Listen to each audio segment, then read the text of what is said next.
নমস্কাৰ বন্ধুসকল, কি খবৰ? আছাম কেপিটেলে নতুন বছৰৰ প্ৰথম দিনটোৰ পৰাই আৰম্ভ কৰিছে সাধাৰণ জ্ঞানৰ প্ৰশ্ন উত্তৰ আৰু 5টা প্ৰশ্নৰ উত্তৰে আজিৰ পৰা আৰম্ভ কৰিছোঁ সাধাৰণ জ্ঞানৰ প্ৰশ্ন শিতান।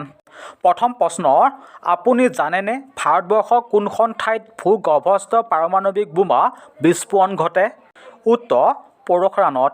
বন্ধুসকল, আমি যিখন পৃথিৱীত বাস কৰোঁ সেই পৃথিৱীখনৰ বিষয়ে জনাটো সঁচাকৈয়ে প্ৰয়োজনীয়। সাধাৰণ জ্ঞানত দ্বিতীয়টো প্ৰশ্ন, কিমানবিধ উদ্ভিদ পৃথিৱীত দেখা যায় বা জীৱজগতৰ উদ্ভিদৰ সংখ্যা কিমান? এনচাৰ, জীৱজগতৰ উদ্ভিদৰ সংখ্যা 3,42,900 বিধ উদ্ভিদৰ প্ৰজাতি জীৱজগতত দেখা পোৱা যায়। আহিছোঁ তৃতীয় প্ৰশ্নলৈ। মহাভাৰতৰ মতে ভীষ্ম পূৰ্ব নাম কি আছিল? মহাভাৰতৰ মতে ভীষ্ম পূৰ্ব নাম কি আছিল? উত্তৰ, দেৱব্ৰত। আহিছোঁ চতুৰ্থ প্ৰশ্নলৈ। কাদম্বৰী কোনে ৰচনা কৰিছিল? হয়, কাদম্বৰী কোনে ৰচনা কৰিছিল?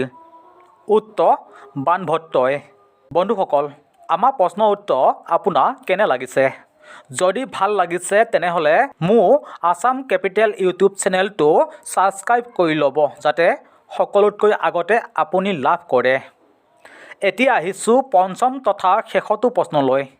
অসমৰ প্ৰথমজন এছিয়াত সোণৰ পদক বিজেতা কোন? অসমৰ প্ৰথমজন এছিয়াত সোণৰ পদক বিজেতা কোন? উত্তৰ, ভোগেশ্বৰ বৰুৱা। বন্ধুসকল, আজি সাধাৰণ জ্ঞানৰ 5টা প্ৰশ্নৰ উত্তৰ কেনে লাগিল? অহা কালিলৈ সকলোকে লগ পোৱা আশাৰে আজিলৈ এৰিলোঁ। Bye bye.